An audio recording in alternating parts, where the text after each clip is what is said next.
Hi, everyone, and welcome back to Dissecting Dexter. As ever, I'm Gareth. Here in a very rainy Yorkshire, it has tipped it down today, and I'm very grateful for being in the dry now to talk about Dexter. But unlike usual episodes, I'm not going to waste time with the waffle this week. We've got lots of stuff to talk about. Just first, though, if you've not listened to Dissecting Dexter before, thank you for giving it a try. It's the internet's longest running Dexter podcast, something I'm incredibly proud of. We are spoiler free, which means we only talk about what's come before and don't spoil anything yet to come, although we do like to throw some theories around. If you like what you hear, you can support for free by leaving a review and or rating on whichever podcast platform you're using. If you want to go a step further and subscribe on Patreon, that would be great. It genuinely helps cover the running costs, making it quite possible we could go for another 15 years. Can you imagine Dexter as a pensioner? What a thought. www.patreon.com/dissectingdexter is the place to go if you want to subscribe there. There are different reward tiers that include access to Patreon exclusive bonus podcasts, a personal video message from me, or even an invitation to join me on a future podcast. My thanks, as always, go to everyone who supports me there, with special thanks to the higher tier supporters, Phil, Nick, Jennifer, Ryan, and Kelly, which interestingly brings me to my guest. He is a Patreon, for which I'm eternally grateful. He is a familiar voice on the podcast, having guested many times before, and when he's not live on the podcast, he's a regular voicemailer. He's the host of the 4Player podcast and writer for DexterDaily.com. I'm delighted to welcome back our old buddy, Nick Henderson. Hi, Nick. Hello, Gareth. How's it going? Thank you for having me. It goes very well. It's been a while since we've talked. Yeah, but it's been crazy. A lot of stuff has transpired. Yes. You've been busy. Yes. I've been busy with our respective Dexter activities. Obviously, you went to the premiere event in New York. I did. Was it a week and a half ago? It seems like ages now, but yeah, a week and a half, 2 weeks ago. I can't remember, whatever, 2 Wednesdays ago, whatever that was. Yeah. But yeah, that was it was a phenomenal experience. It was also because I went to the New Blood premiere as well, and that was such a that was I had 48 hours to prepare for that. I didn't know it was going to happen, and then suddenly it was happening, and it was just kind of a nightmare to make. And it was also in the midst of COVID, so that added its own share of challenges. So this time we found out about a week in advance, so it was a much less stressful experience, but decidedly different, and it was a great time. Yeah. I saw some tremendous photos on your social media and on the Dexter Daily website. It looks like it was a slightly different setup this time. I think last time you got to rub shoulders with the great and the good of Dexter, but it was it looked like it was a little bit more distant this time. Yeah, it was that way differently.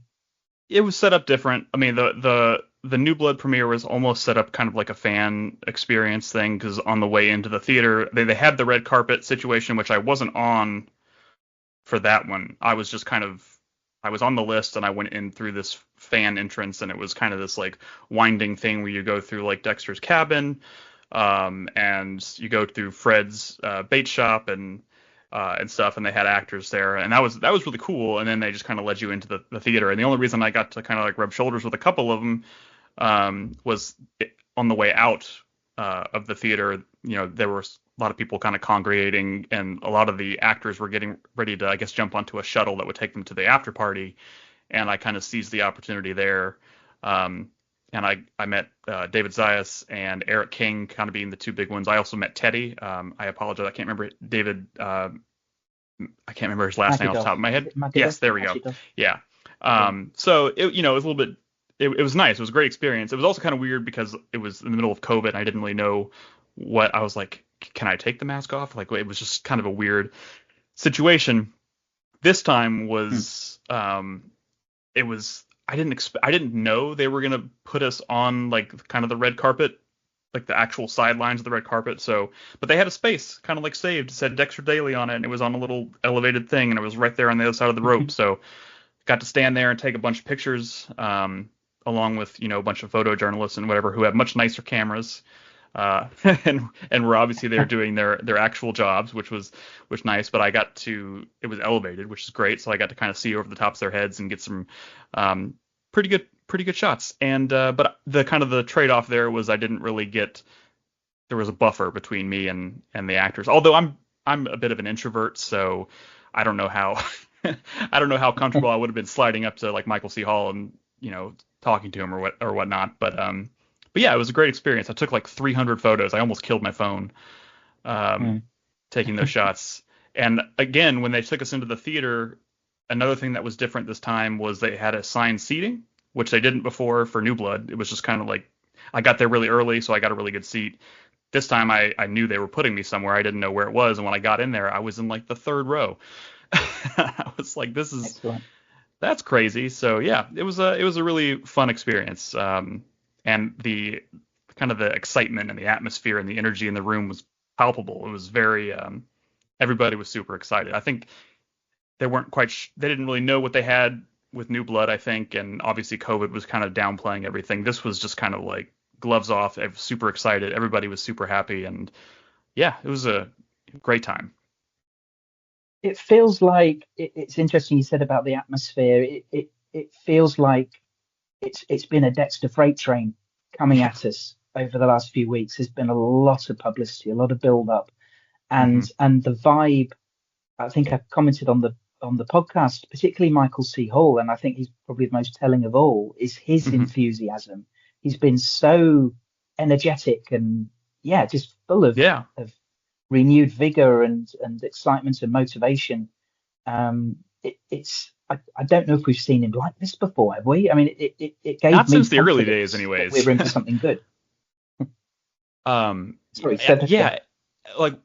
I don't think we've seen him this way since the early days. And with New Blood, I've been trying to kind of like figure that out myself too, because I know there's a certain part of Michael C. Hall has said it himself. There's a certain part of him that wants to move on from the character, and I've always kind of felt that.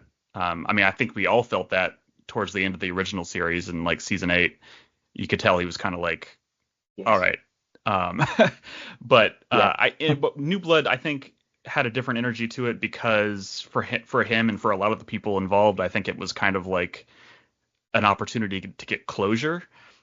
And in the wake of that, quote unquote closure, this idea arose, obviously, and it probably has a lot to do with the fan response to the ending, which we don't have to talk about. But I think they stumbled across like a really fun idea. I think the idea that we're starting to kind of like, well, we've seen it kind of come together from behind the scenes, right? And we kind of get seeing all these like really big names get attached to it, and then kind of trying to figure out what the story is. And as we'll talk about with episode 3, you're starting to see that story come to the surface. And I think it sounds like a really unique idea, and I think that in and of itself is probably part of why it's so exciting.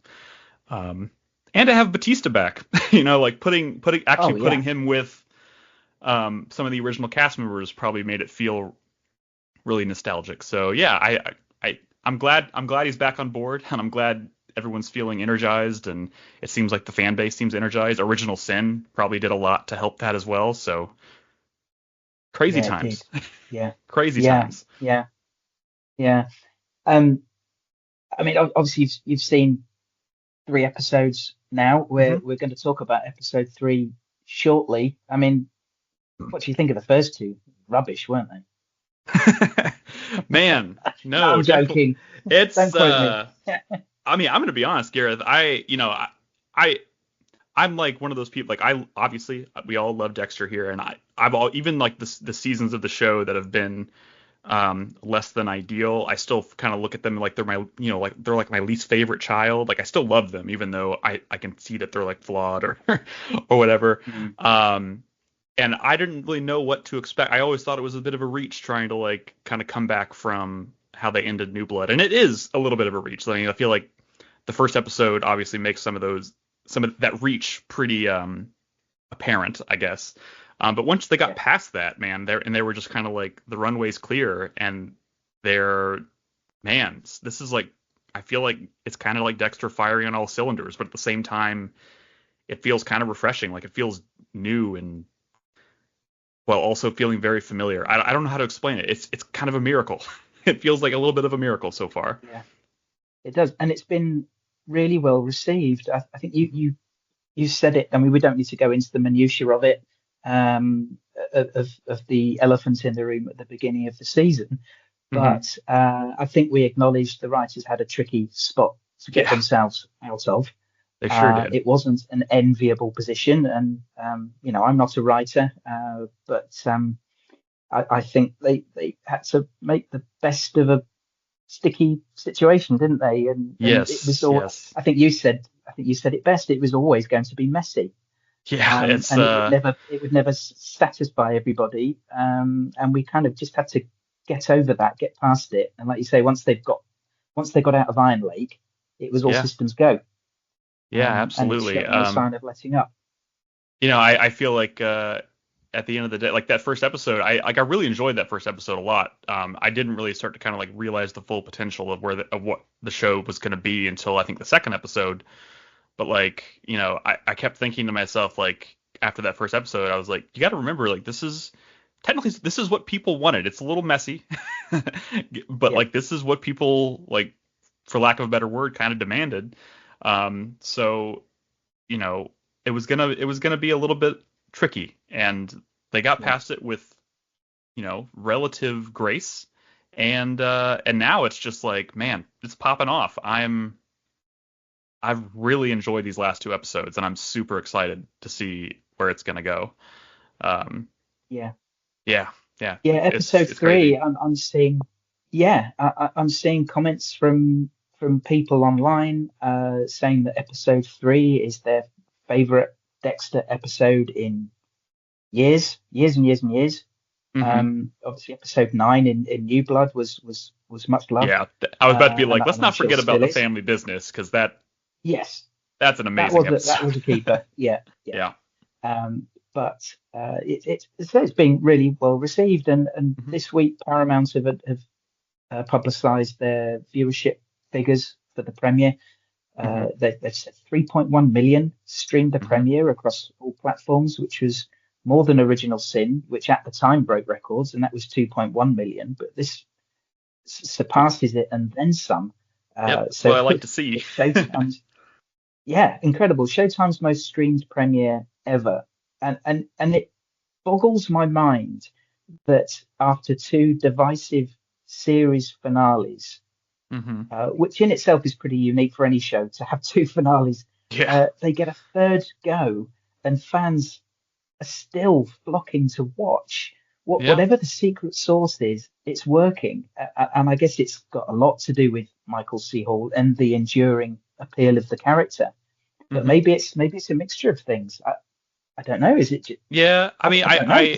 I think, Michael, I think is definitely, I think that was really, really smart of them, the way they kept Michael at the forefront for Original Sin, because it really got people who maybe were on the fence because it didn't have Michael, his face, as kind of the face of the show.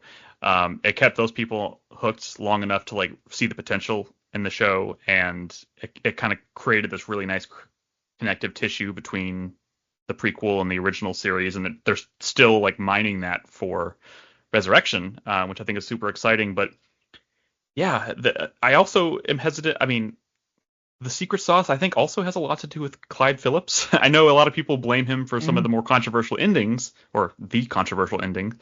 But something about his, I don't know what it is. I don't know what his contribution is specifically that kind of like lead contributes to the success of the character. But like when he's kind of at the helm, it's kind of it works.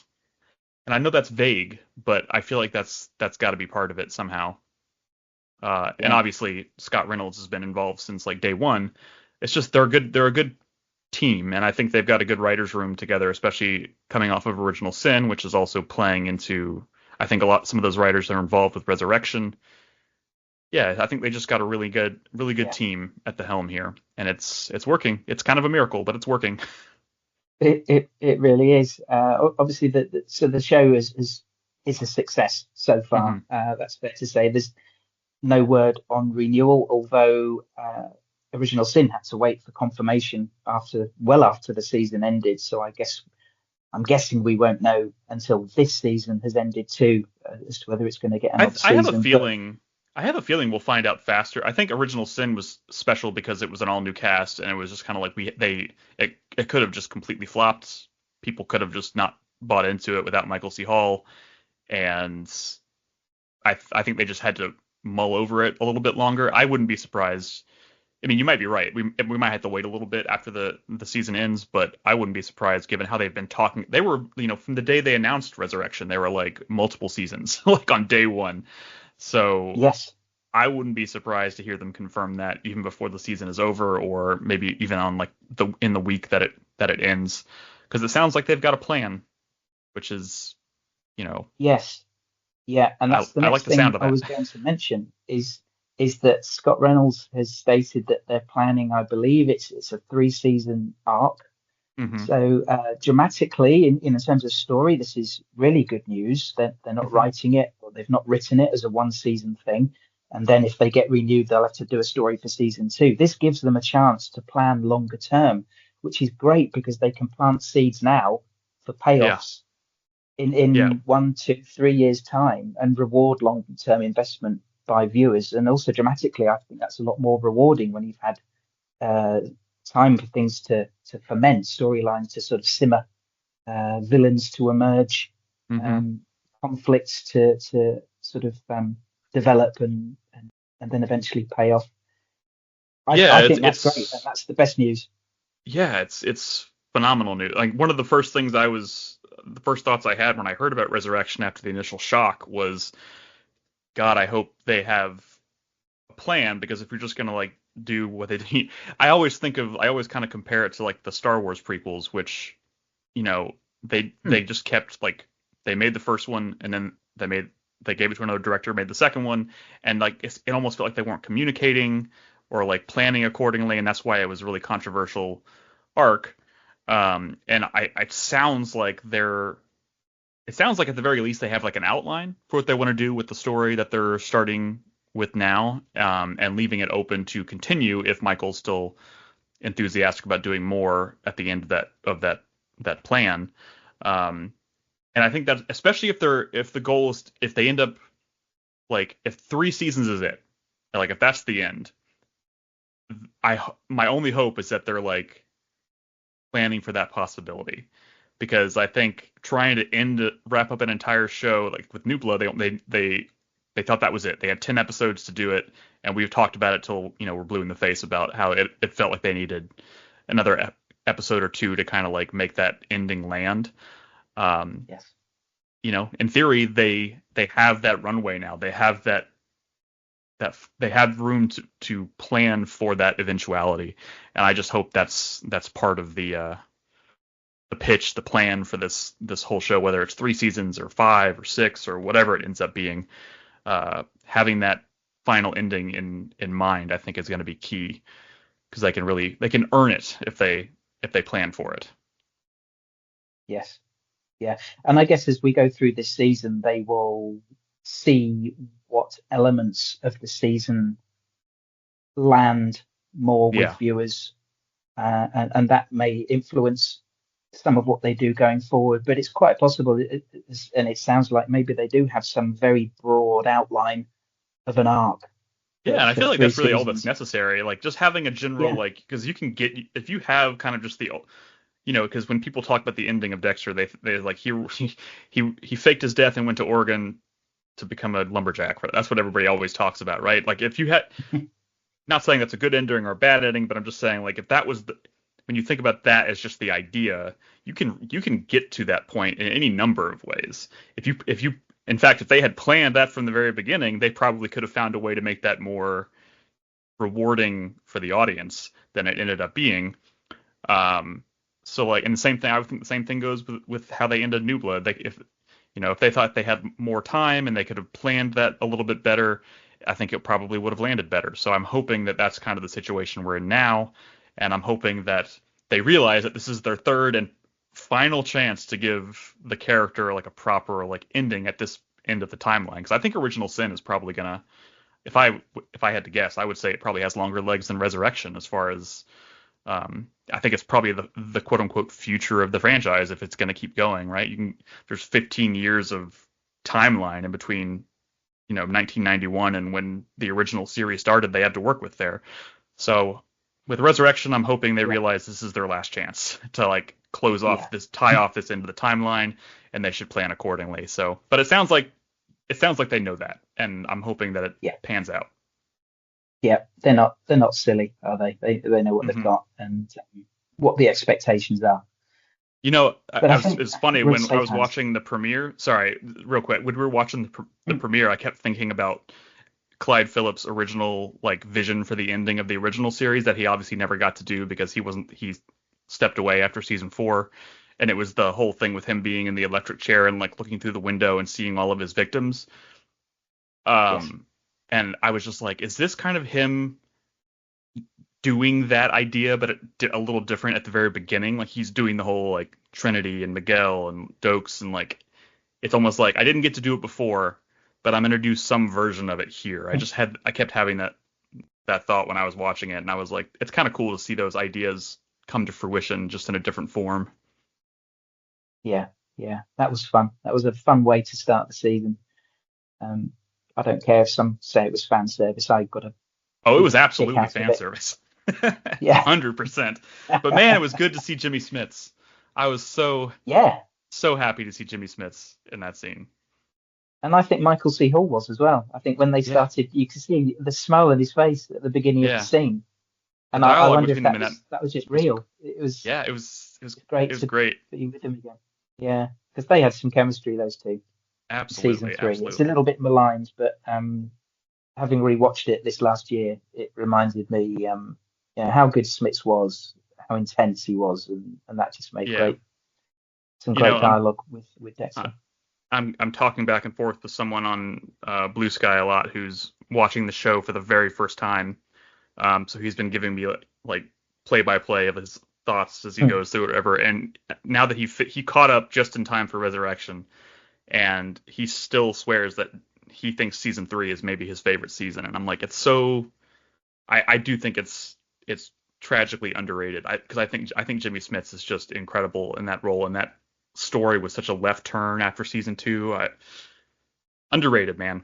I love that season. Yeah. Okay, let's get into this episode. We are talking about Dexter Resurrection, season 1, episode 3, Backseat Driver. Original air date the 18th of July 2025. Written by Nick Zayas and directed by Monica Raymond. Here we go.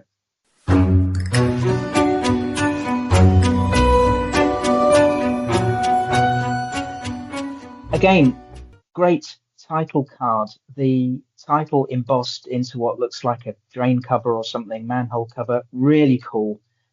And then, those bloody flashes of what's coming up. And boy, do they spoil the upcoming appearance by Quinn and Masuka. I can say that here because if you're listening, you've already seen the episode. Yeah. Sorry, go on.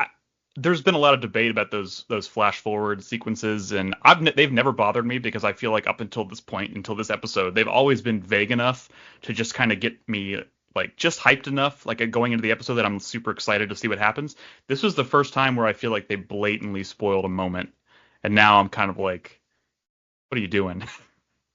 Yeah, because I think they'd kept the lid on.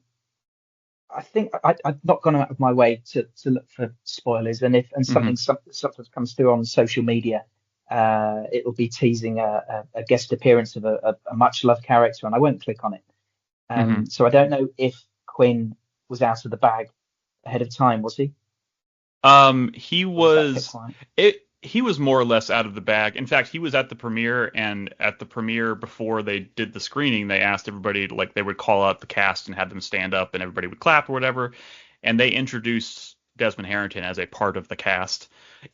It was one of those things where I think it was like one of the worst kept secrets of the show, kind of like how John Lithgow appearing was also John Lithgow let it out of the bag himself, so that's different. story, I guess. But it was definitely highly suggested. Masuka, on the other hand, was a huge surprise. But I will say this, like, I don't know, like a year ago or something, he posted something on Instagram where he was like at the Paramount offices and he didn't say why, and he was just like coming in to hang out at the Paramount offices or whatever. And I was, at that moment, I was like, Yeah. I think he might be coming back, but it was still like, to see him on screen, I was like, holy shit. Like I didn't think it was actually happening. He was in to meet with Clyde and Scott, wasn't he? To Yeah, talk he must have been. ideas. He must have been. And Yeah. at this point, I don't know if he's going to reappear or if that was his one and only appearance. I feel like Quinn might be in more of it. It's kind of hard to tell, but I don't know. It was so great seeing them together, and I really wish they hadn't spoiled it in that opening moment. Yeah. So I don't know who puts those together. I'm having a guess that it's the network Oh and yeah, not the probably. writers. As so often is with the with trailers as well. Um, and maybe they thought it was a cool moment to tease, but They could have it teased it in wasn't so cool. many It's other really ways, not cool. because like they could have had the shot of Batista there, like swirling his glass or whatever, clearly in Miami, and like that would have Yeah. been, people would have been like, "Ooh, we're going to Ooh, Miami," Miami. Yeah. you know. Yeah.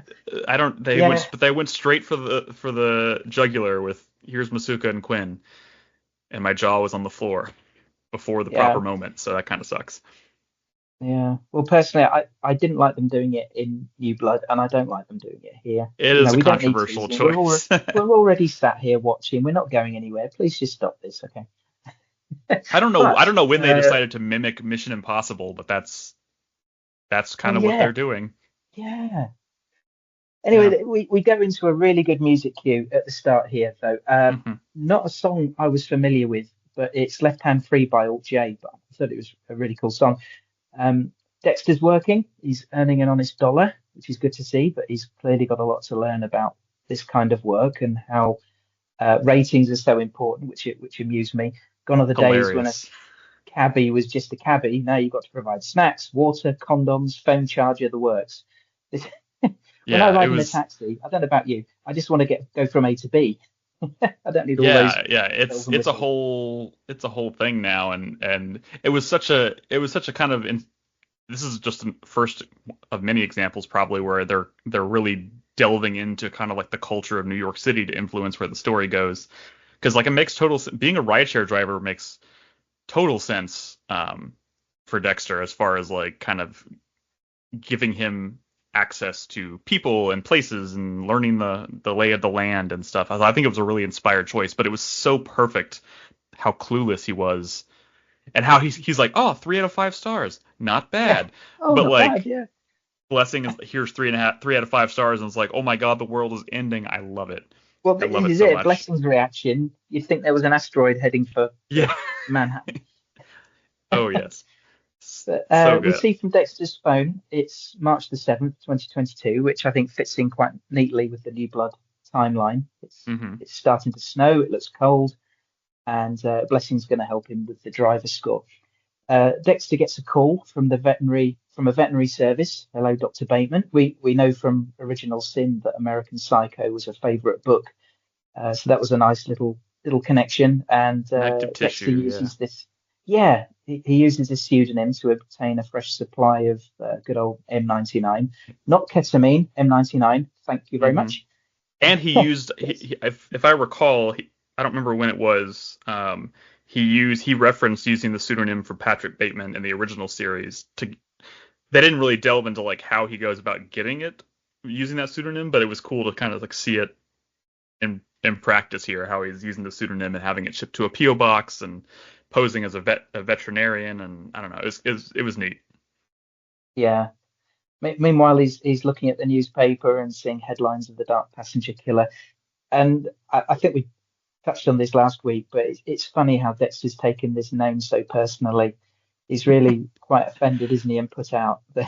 It is But it's the so press, isn't it? It's the press that's done it. it's first of all, it's so hilarious. I just love seeing how personal he's taking it. And on top of that, just kind of the idea, and I'm picturing the writer's room and how they're like stewing on like coming up with the ideas and like talking about how Uber is such a big thing. And I was like, well, what if it's a killer taking out Uber drivers and he's a passenger? And I'm just like seeing that, like imagining them kind of like piecing this together and be like, oh my God, that's perfect, all the way until it kind of like blossoms into this like, oh, Dexter's gonna be so mad. Oh, I loved it. I loved it. Yeah, brilliant. Yeah. Meanwhile, Harrison has his first conversation with Detective Wallace, and throughout, you're watching him, and he looks so awkward and uncomfortable and shifty, and Wallace will have no trouble picking up on that, although being questioned in connection with a murder would have the most innocent person feel nervous. Oh yeah. He's shown CCTV, and it's maybe surprising he didn't anticipate this and perhaps have some story ready. But he's on the edge, isn't he? He needs an Yeah. alibi. I think he was, and I got to give props to Jack Alcott here because I loved his just kind of his micro expressions during this scene were really really good, and the one that happens later where they're actually showing him the CCTV in the security room or whatever. But yeah, like it's like he thinks he was really smart because he knew where the security cameras are, so he knew how to avoid them, but he didn't think a detective would pick up on the fact that he somehow doesn't appear on any of the cameras, and that in and of itself is a problem. um, Yes. Yeah. it's a really nice cat and mouse dynamic going on here, and I like it. Yeah. Me too.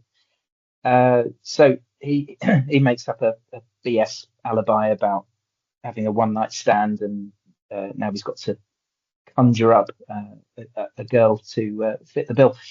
Uh, we cut to Blessing's house, and I was surprised Dexter just appears in the room as the family's having dinner. It looks like the front door is just left unlocked, and he can come and go as he pleases. I mean, I know Blessing's a nice, trusting man, but still, a little privacy. I mean, it's not something I'd be doing if it was my house. You But know, it's it's just kind of something appears. about So, the I don't know if New York City is the best example of this, but I always hear on like true crime and everything, almost every tragic story begins with, it's in the north part of the country, nobody locks their doors. And I'm like, maybe you should mm, start locking your doors. yeah, Case in point. yeah, yeah. If you've ever seen a movie ever, you learn this, don't you, quite quickly? Yeah, absolutely, absolutely. But it definitely one of the reasons I really like Blessing is that he creates this sense of like welcoming and just like you're part of the family vibe. Like that's his vibe. So maybe Dexter's already just comfortable enough to come and go as he please. He is living in the house, technically speaking, but still Yeah, a he little kind of is. strange.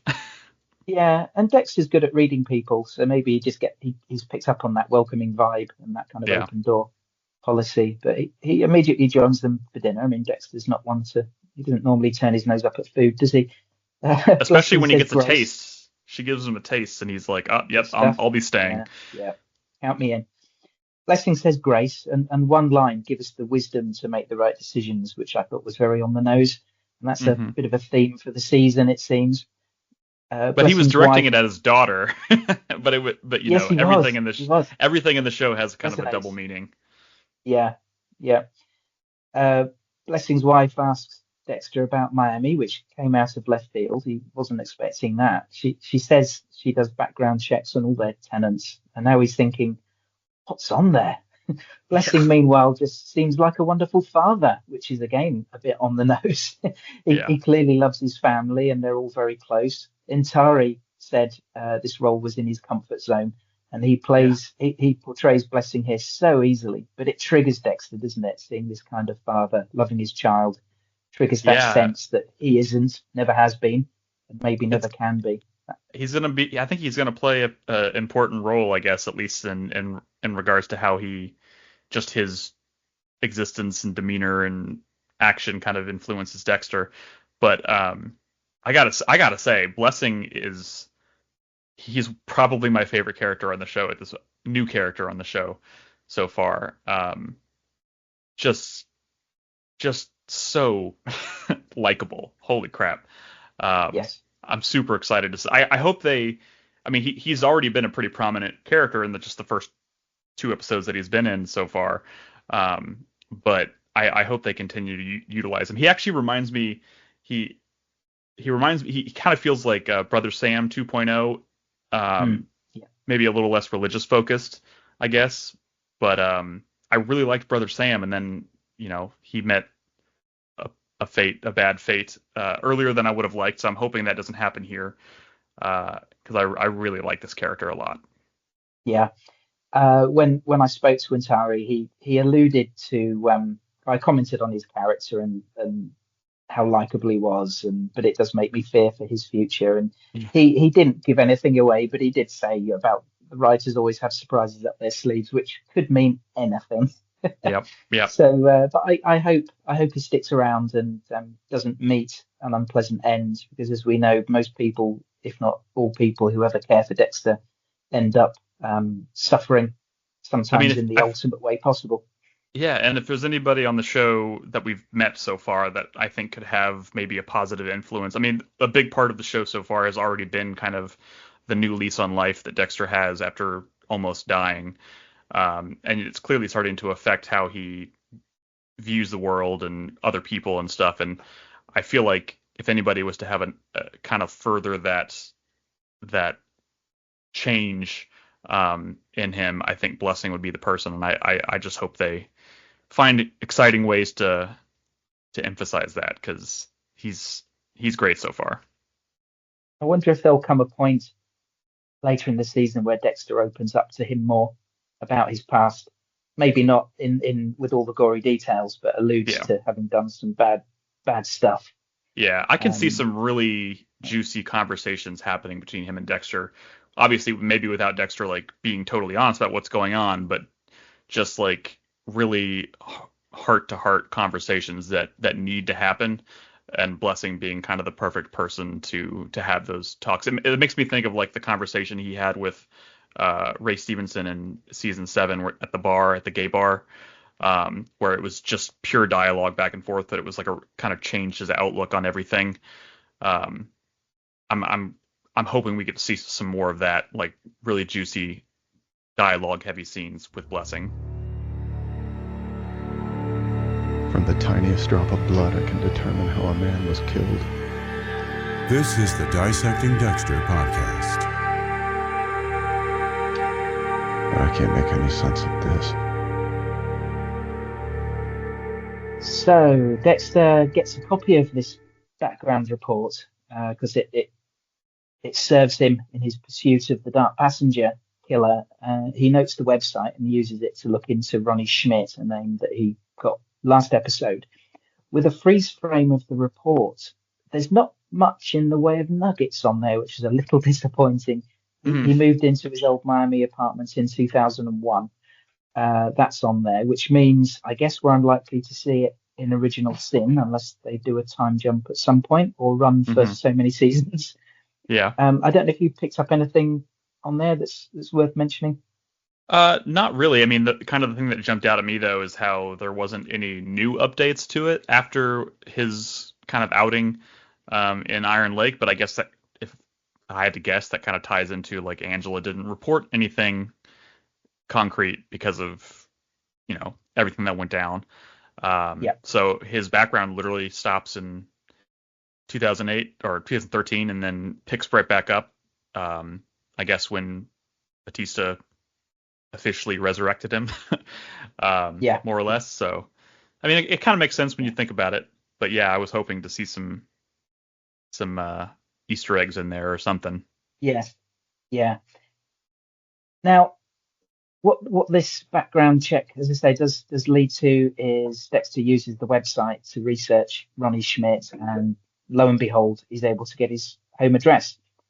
Now, I'm sure this next sequence you probably enjoyed as much as I did, because we got more what I often refer to, and I'm sure you do too, as old school Dexter, with the hunt for Ronnie, gathering evidence to fit the code, and be sure he got the address, he's found the apartment, but can't pick the lock.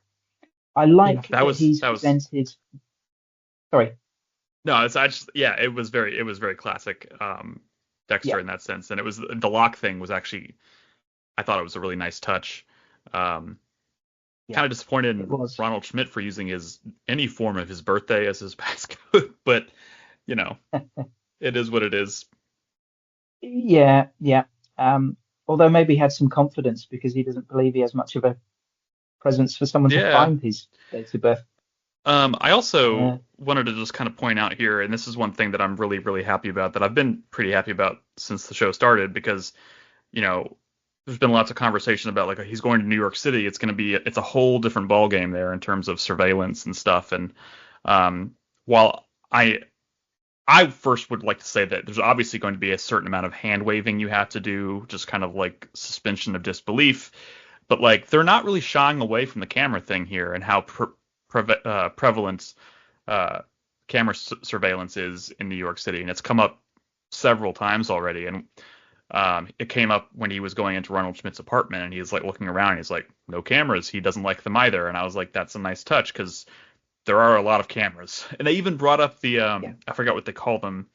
Claudette brings it up when she's talking about you should get roosts protectors above the cameras, because birds will poop on the cameras and cover them up. Yeah. And I was like, those are everywhere. Like, when I was in New York City for the premiere, I was walking around, I was just looking at all these, like, whenever you'd spot a security camera, they'd have these, like, sharp spikes over the top of them to prevent birds from landing on them. And I was like, they are really kind of, like, digging into the surveillance aspect of it a lot more than I thought they would. I thought they would maybe just try not to mention it too much and hope people are just willing to kind of look it over, but they're acknowledging it to a degree, and I think that's a good thing. Attention to detail. I like it. But I like how Dexter adapts to this fresh challenge and uses his smarts to find the code to get into the apartments. It's nice work. And then we see he follows in Charlie's footsteps, using his instincts to find the trophies, still niggled by his injuries, which is good. I like this having to contend. That's another thing they're not shying away from. Body. Yeah. He comments with Harry about how he used to bounce back quicker. And Harry also mentions hating trophies. Reminded me of the conversation in Original Sin when Harry was mortified to learn that Dexter had got something from Nurse Mary. Yeah. And then Dexter makes moves to set things up with Ronnie, or Red, as we learn he's called by people who know him. And then we head to Miami. And I was sorry, I don't know about you, to see Batista waking up and immediately having a drink of the hard stuff. That made me sad. My heart sank for him. It's not a good sign. I mean, he's in New Blood, he mentioned that he's happily married, and I was like, where is this? Maybe he made that up? I don't know. But didn't we have a conversation when New Blood was out, like when he had his cameo there, that he was wearing a wedding ring?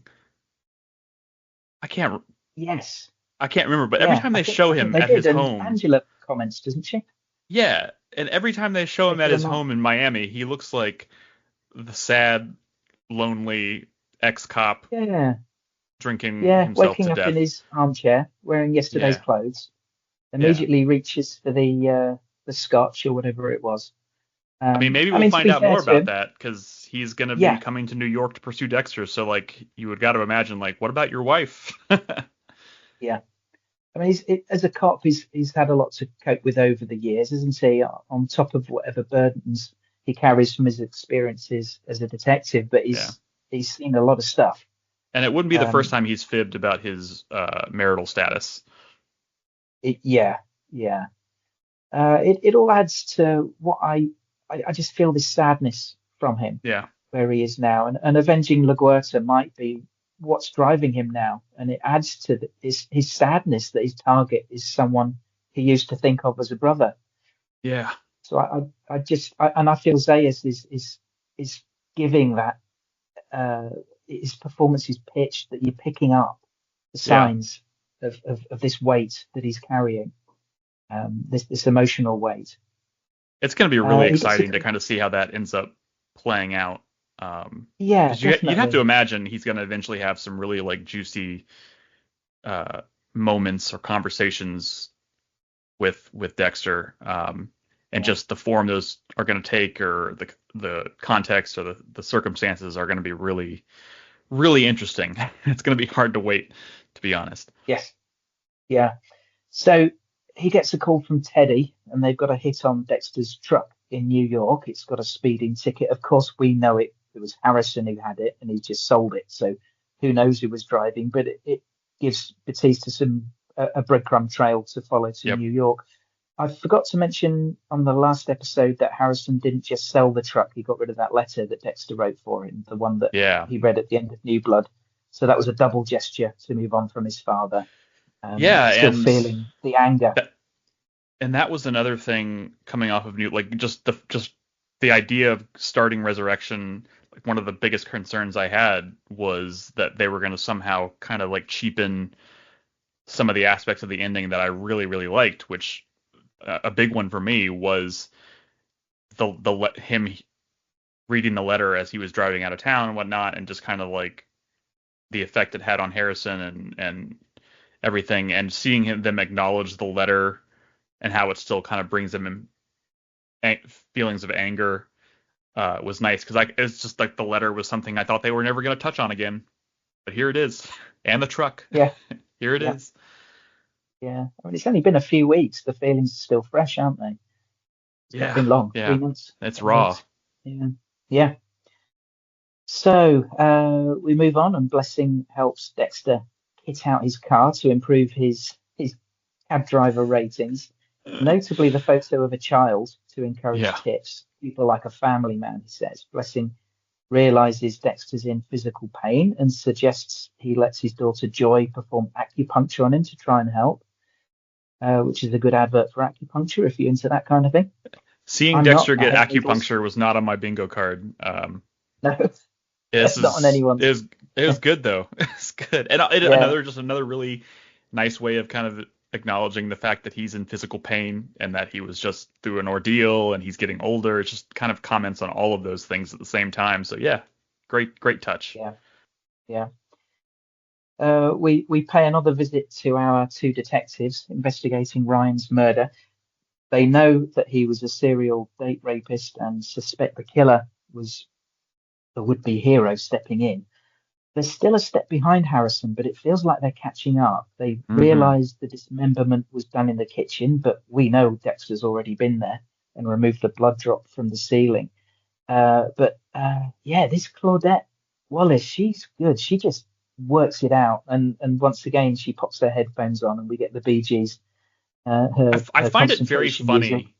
I find it very funny because, like, at first you think the kind of like the gag, the running joke is that she operates better listening to music, which is, in and of itself is funny, juxtaposing like the dismemberment with like the kind of the upbeat music. But like here we find out it's the song. It's not just music. She listens to the same song every time, and that just made me chuckle. I was like, that's kind of hilarious. Yeah, I mean, there's got to be some humor in the title of the song, "Staying Alive," when she's a homicide detective.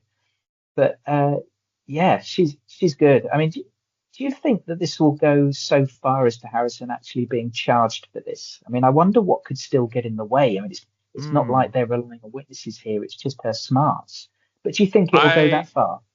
I think it's going to go pretty far. Honestly, because like a big kind of like running theme so far has just been kind of like Dexter not wanting to reconnect with Harrison and convincing himself that he's better off not re-entering his life and all this stuff. But it's coming. Like there's going to be a moment where they reconnect, and I'm wondering if Claudette basically going in for the kill, quote unquote, like going in to actually like arrest him or whatever is going to be the thing that kind of brings Dexter out of the woodwork to like basically save him somehow from that fate.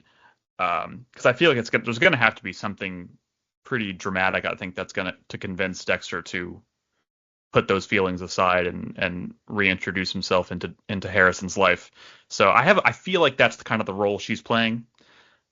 I feel like it's too early to tell at this point. Let me give you a little advice. Serial killer to serial killer. Where you went wrong was thinking you could have it all. A family and your dark passenger. You're listening to Dissecting Dexter. Yeah, as you say about the acupuncture, it seems to do the trick, but I don't know about you, but it looked like he really had the needles in. That's method. Yeah. Did you Yeah, think he actually probably. had the needles in? It's not I special mean, effects. I mean, I think so. I mean, acupuncture's it's a thing people do. In fact, I was yeah. watching this and I was like, this kind of makes me want to try acupuncture. Not gonna lie. So I wouldn't be surprised if he was like, yeah, just load me up. They probably Yeah. cast someone who's an experienced acupuncturist as Blessing's daughter for that exact purpose. Or Yeah, maybe I'm thinking too much into it. It could be CG. Who knows? Or had an acupuncturist for the close-ups of the hands Yeah, putting the needles in. there we go. But Joy talks about her dad, and she makes the point that even if he's driving her nuts, she'll always love him. So again, on the nose, something for Dexter to think about. Although his relationship with Harrison has been far from a regular one, but maybe Quite a bit regardless more of what's complicated. happened, yeah. But maybe regardless of what's happened, Harrison still feels love for him, and likewise for Dexter. Although I'm sure Dexter wouldn't call it love yet. Yeah. Maybe he will later. But we see him continue to keep an eye on Harrison. Harry trying to convince him how much his son needs his dad. Harrison meets Elsa in a sort of coffee shop or something, and it looks for a moment like Dexter was going to make a move, although I wasn't sure if it was tonight he's meant to kill Ronnie, but it turns out it's not. It's the night after. But Yeah. it's I wonder how that conversation would have gone at that point. I don't know. But we obviously knew Harrison was keen on Elsa. That was obvious. And This is one part of the timeline I am kind of struggling with, and maybe there's an explanation. Maybe this is a bit of a hand wave thing. I don't know, but like I'm thinking, and they did this with Harrison in the original series, where it's like between seasons 7 and 8, there was only supposed to be like 6 months had passed, but it looks like that kid grew like a year and a half. But like Harrison's into this girl who works at the hotel. She's clearly, it seems like she's old enough to have an apartment and to drink, maybe. And isn't he supposed to be like 16?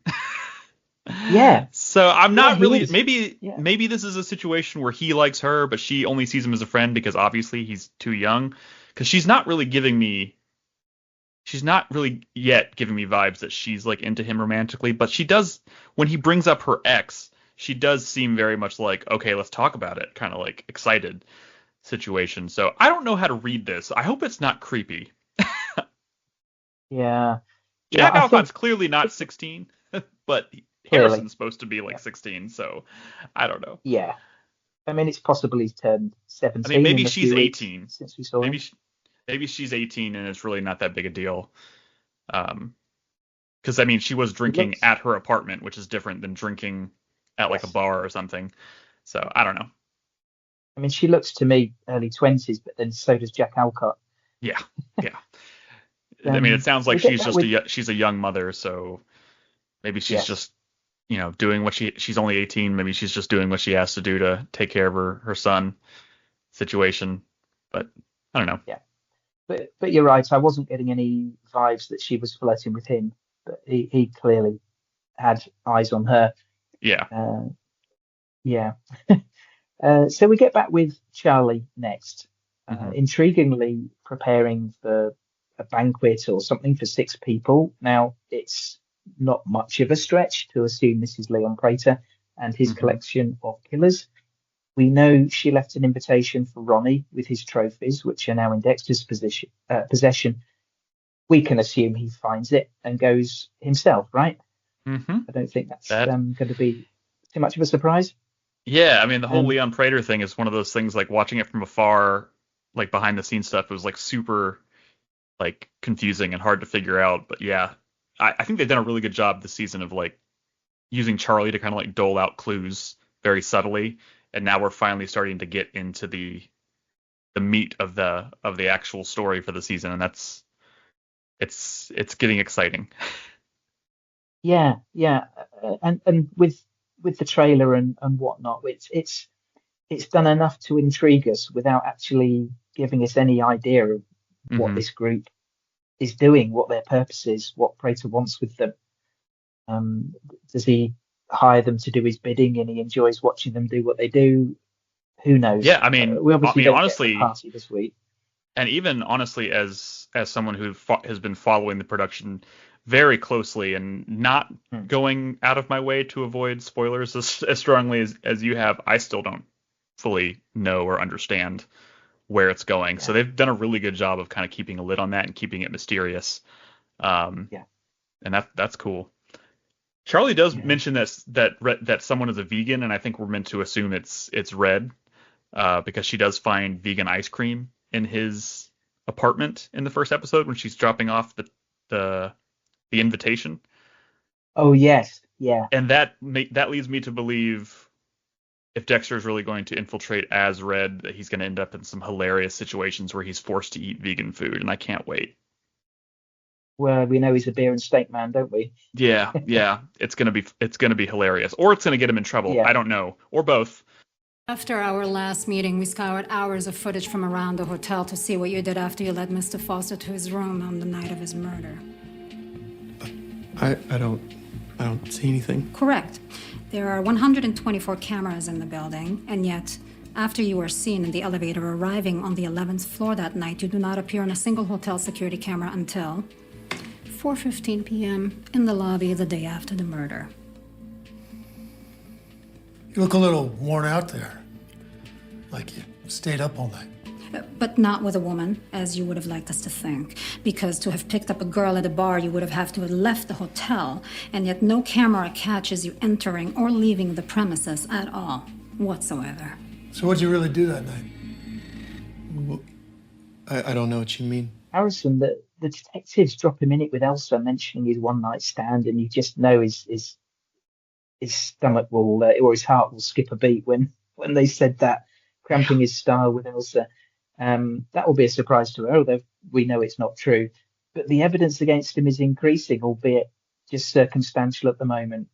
Mm-hmm. And he looks like he's going to be sick again, doesn't he, when they're talking to him? But he has a brainwave and confesses to sleeping in spare hotel rooms, which I thought was good thinking. It's that truthful. Was so smart. Like I was sitting here, I was on the edge of my seat here going, holy have we already gotten to this point? Like, I feel like he's caught. And then, and that feels like classic Dexter too. Like, there's been so many moments where you think he's like on the cusp of being caught, and then he comes up with kind of a brilliant alibi or excuse. And I was like, he's not lying. Everything he said makes sense and kind of explains what's going on. This whole scene kind of had me freaking out. It does. It was believable, and them knowing that he's a young lad, it accounts for why he was a bit shifty and might have lied about being with someone. He didn't want to get into trouble with his boss. It doesn't make him a murderer. Funny thing though, Wallace, she has the chain of events worked out perfectly. Yeah. But Harrison, of course, is going to have to drop Elsa in it, as she's the only one who can back up his story, which may further hurt his chances with her.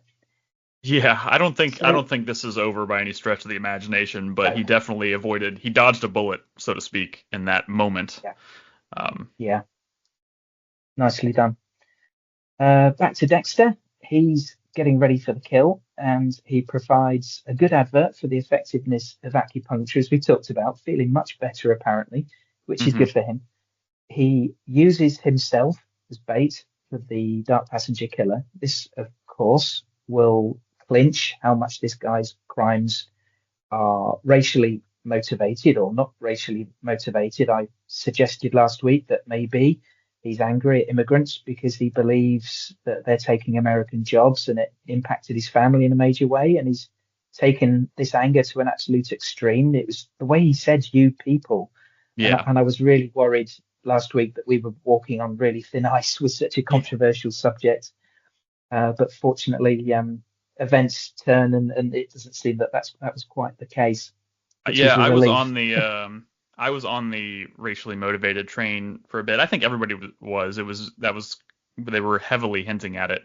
But just another. I just last week when he said "you people," but he didn't say anything. He didn't say anything that was outwardly racist in the moment. I was like, this feels like it could be a red herring. And then I started thinking about, the controversy of rideshare and how it kind of like had a huge impact on the cab industry, especially in New York City. And I was like, maybe, and because he also mentioned something about his brother, like he had a brother, and I was starting to think like maybe this has to do with he just hates rideshare and it like ruined his family, or maybe his brother committed suicide. And I was like, holy crap, that's kind of what turned out to be the case.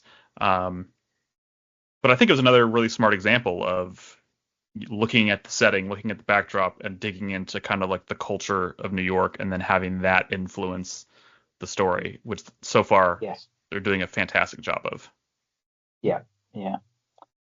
So we, from there, cut back to Miami, and holy moly, look who's here having a drink with Batista. Oh my god. Would you believe it? What a surprise. It's Quinn and Masuka.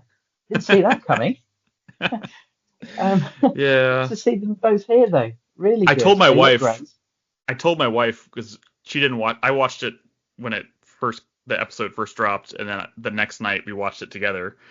And I was like, close your eyes at the beginning. I don't usually do this, but close your eyes. It's going to spoil something. And I was like, I feel so, it's so infuriating. I hope they don't do that again. But they look great. They do. And it gave me a nice, warm, fuzzy, nostalgic feeling. Batista doesn't let them in on what he's doing, but he's retiring and he's got something to keep him busy. I do worry about Batista's health long term. There was a theory getting talked about this week that maybe Harrison could end up killing him to protect his dad.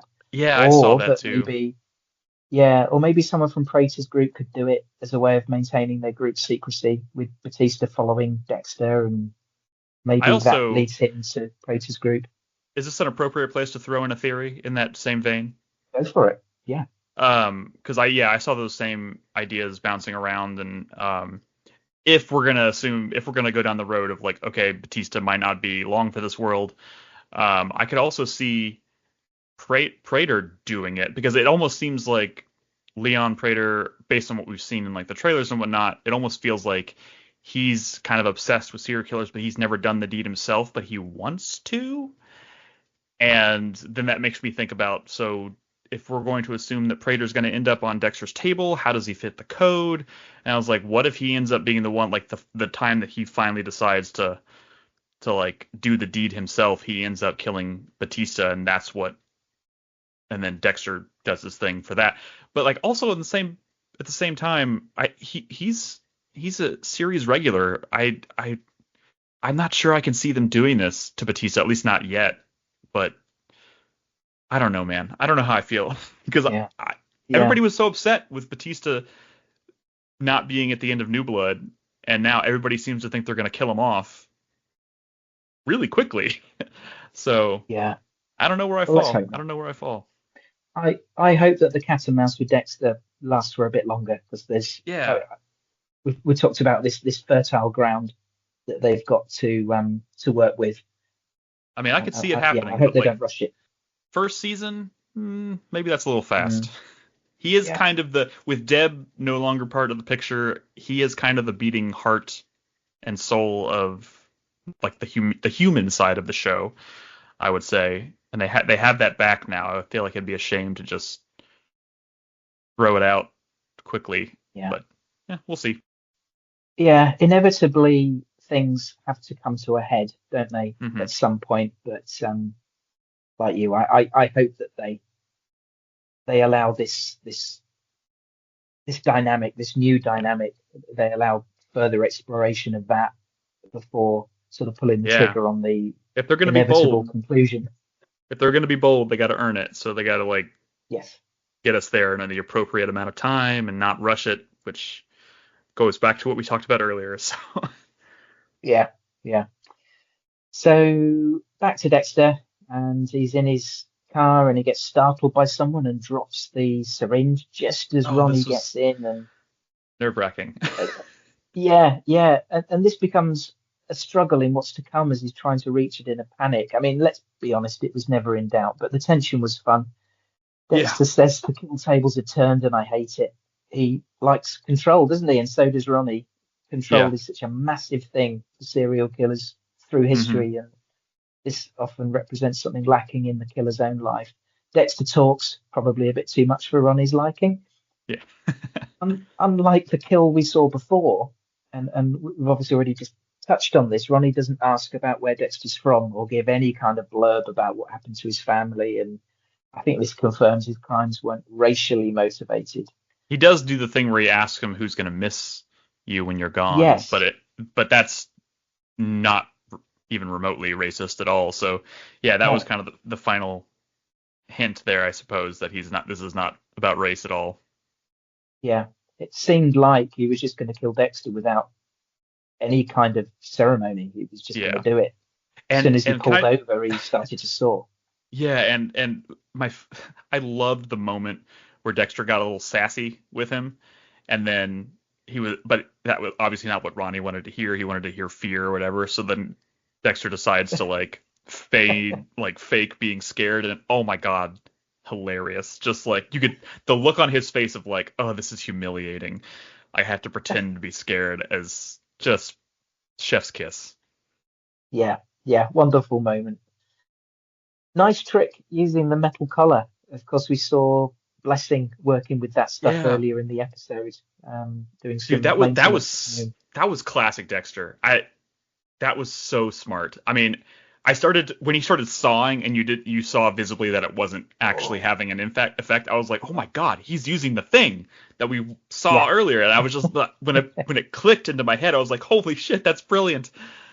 I loved it. Yeah, excellent. So the kill room, classic Dexter kill. Mm-hmm. Deep breath before the smelling salts. It's like just savoring the moment before he gets things rolling.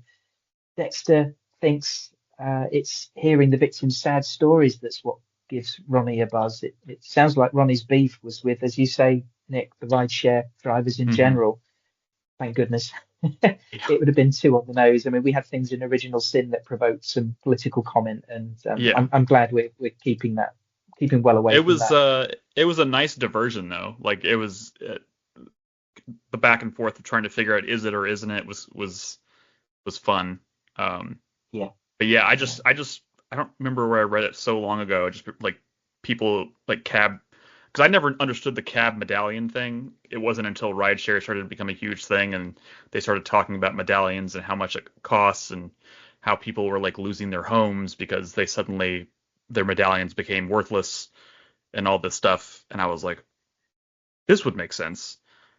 And sure enough. Yeah, you see, it's interesting to hear that, because obviously I'm in the UK and that's not a thing. Or not to my knowledge. I don't know if we have anything equivalent. I know in London, obviously big city, loads of little streets, probably like New York. And London cab drivers have this thing called the knowledge. And I use the word the knowledge in inverted commas. And that you have to earn the knowledge and have the knowledge in order to succeed or work as a London cab driver. I guess these days with sat-nav and gadgets like that maybe the knowledge isn't quite. Yeah, maybe it is, and technology's overtaken it, which is arguably a shame. Yeah.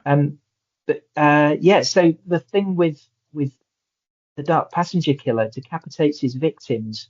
It sounds like it's because his dad killed himself jumping into the river, and then he got decapitated by a boat, by one of the search boats, and that may be where Ronnie got his MO from, decapitating his victims. Are you him? Who? The guy who broke into my apartment and left the invitation with all my trophies. What invitation? I haven't spent any of the money. You can have it all back. It's in my backpack. I don't care that you found the licenses either. I don't know what you're talking about, and I don't want your money. Then why the fuck are you here? I'm here because of all the innocent people you killed. Innocent? You think those drivers were innocent? They're average, hardworking people trying to make a living, support their families. Fuck them. My dad spent his entire life savings on a taxi medallion, and then those rideshare assholes came along and the value tanked. He was so far in debt he threw himself into the East River, and when they found him, his head was sliced off by the same dredger that was looking for him. So you tell me, who the fuck is innocent? Oh, nice and neat, really. But then this one didn't need to be overly complicated, as it's just a plot device, isn't it? A gateway for Dexter to find Freighter's group. But that's fine. This is the foundational or the kickoff moment for the bigger story. Yeah, and that's fine. I thought Mark Menchaca was really intense and venomous in this scene. He really gave it some, didn't he? He gave it his all. Yeah. And I loved Dexter taking as he does the kill. He just takes that moment, doesn't he, to savor it. He just pauses. Yeah. Which is nice. And then he finds the invitation. I mean, this whole concept with Prater's group is totally unique for the show. I really like it. Wild. I love the moment when he pokes Ronnie on the forehead. Yeah. And he recognizes they share a physical similarity, and an idea is born, one that had been predicted, that he's going to go to the dinner party dressed as Ronnie or Red. Which also explains the moment in the trailer where he does the thing where he turns around wearing the hoodie and he's like, "How do I look?" Where he's like, looks like the Unabomber because he's dressed like Red. Yeah. So we get a new body disposal location, a furnace in what he describes as a part of town where no one will go. Not even police. And the closing speech. Yeah, the closing speech. Yours is a lonely path, no room in the code for partners, not even his son. Yeah. He learned that a long time ago, and he can't bring others in on what he does. And he talks about second chances, and I thought this was an interesting point. And I think you mentioned this earlier about people who have brushes with death, near-death experiences, how they often go on with a fresh outlook on life, maybe looking to do things better, improve on what they did, or look to change the negatives. And for Dexter, it still remains to be seen how he moves forward. There's been no mention of this. This episode of the good nugget, but I'm sure that'll come back. But he's committing to doing this alone and doing it properly. He's still sticking to the code, and he did it right with Ronnie. It's an interesting framing device. I mean, like, just you talk about just normal people having brushes with death and how that changes them, and just having that thought of like, okay, well, how would a near-death experience affect someone like Dexter, who's in the business of bringing death to other people? It's kind of a fascinating concept, and it opens the door for the show going forward to be, for the character to feel kind of renewed or kind of new, feel different, I suppose, than maybe he ever has before. And I think they're starting to explore that, which I think is a smart move, because this is what season 11 is season 11 of Dexter, when you think about it. So yeah, I mean, if they're going to keep going with it, like, you have to start exploring new ideas, and this definitely seems kind of to be what they're going for. So pretty exciting. Yeah, it is. I like the little juxtaposition at the end, Harrison looking at his reflection after Elsa says, "You're the last person who would hurt someone." She hardly knows him, let's be honest.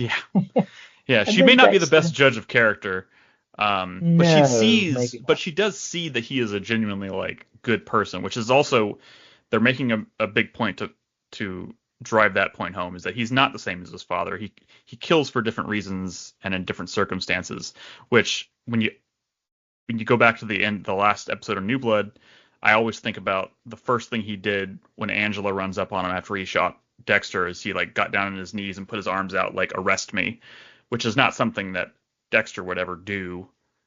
And they're sticking with that. They're trying to draw this very clear line between father and son, that they're not the same, even though Dexter tried to, like, shape him into his, how did he put it? I tried to shape him into my image, I think is what he said.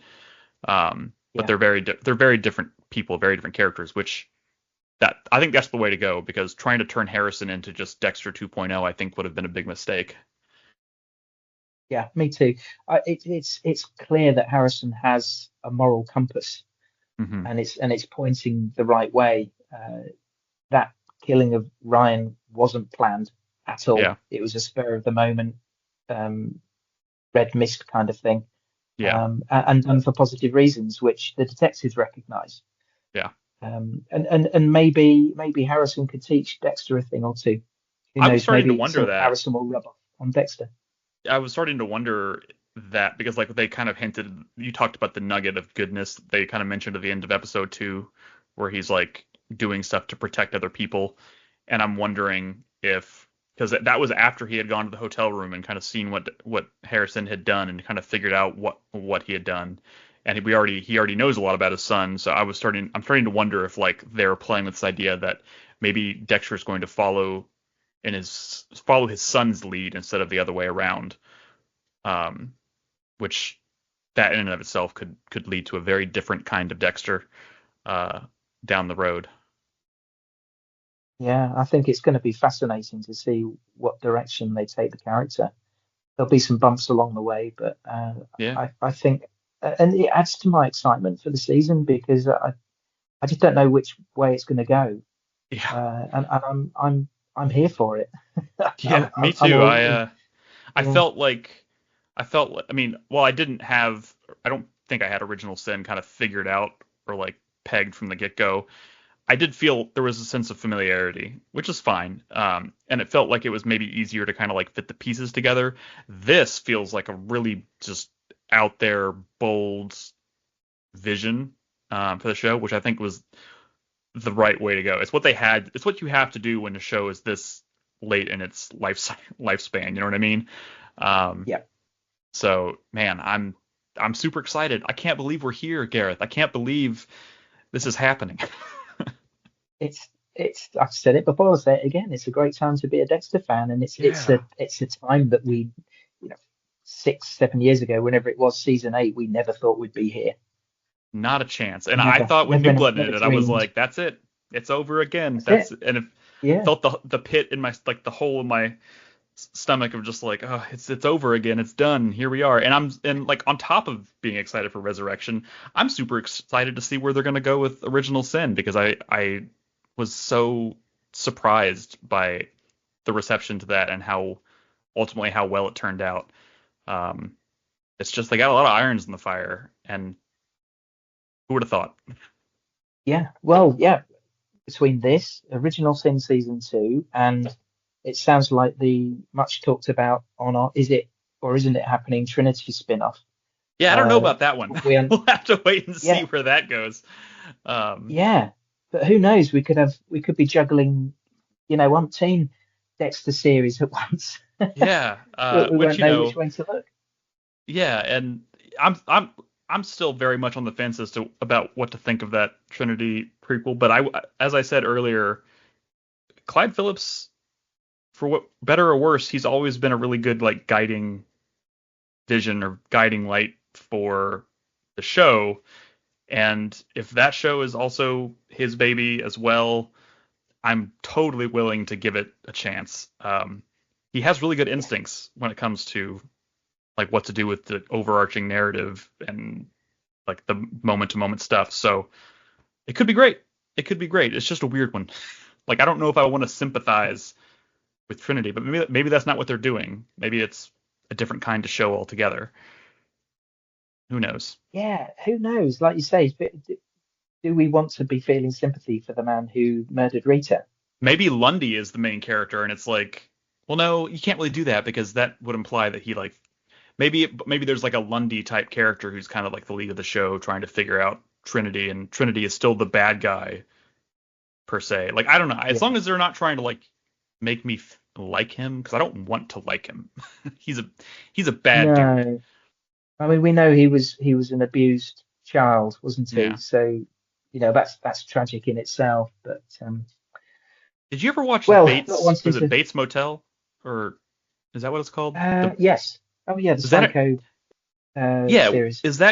Would that be kind of a similar situation? Like, I heard good things about that show, and doesn't that kind of like do what we're talking about, where they try to kind of like humanize a psycho? Yeah. So maybe I'm wrong. Yeah, maybe I need to watch Bates Motel. We'll see. Maybe. I mean, there's far too much to watch. There's not enough hours in the day to watch all the things I want to watch. Tell me about it. But that brings us to the end of the episode.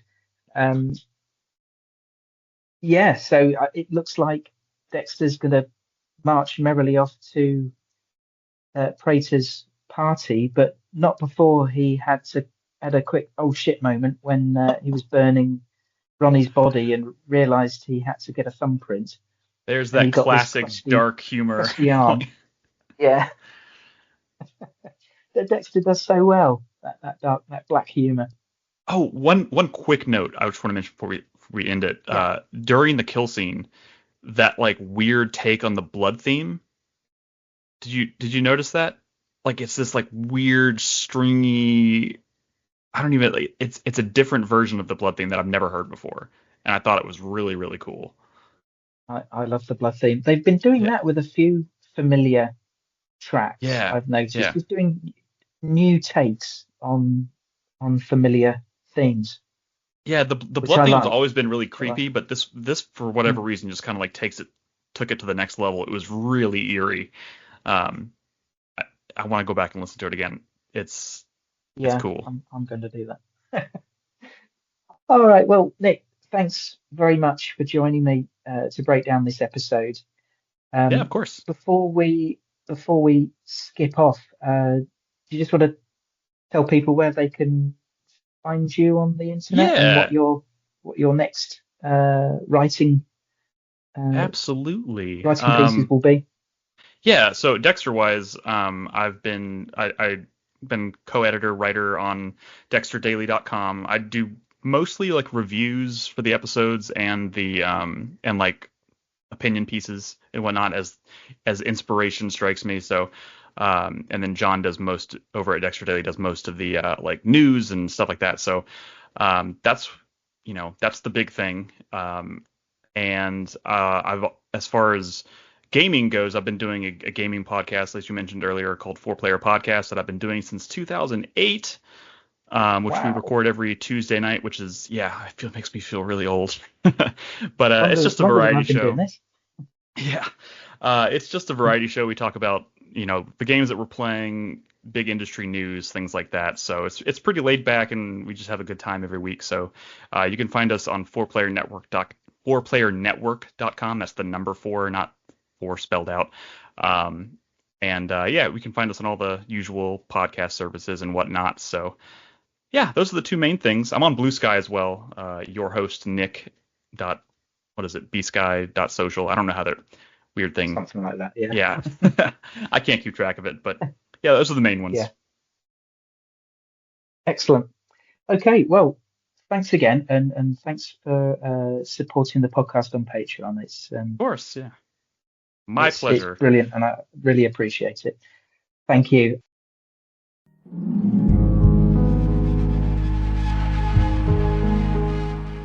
We went quite long there, didn't we? Okay, well, on the basis of that, I'm going to split this podcast, but I am very, very grateful for Nick for giving up his time to chat to me and us about episode 3, which was a really good one, and from your feedback, it sounds like you guys enjoyed it too. It's been really well received, as indeed this whole series has been. It's keep saying it, it's a good time for Dexter.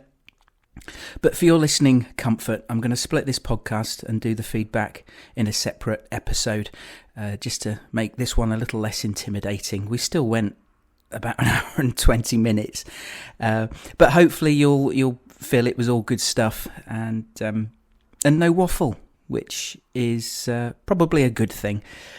All right, I'll leave this there, and I will record the feedback in the next 24 hours probably, and get that one uploaded Tuesday or Wednesday. In the meantime, thanks for listening, and speak to you soon. Bye.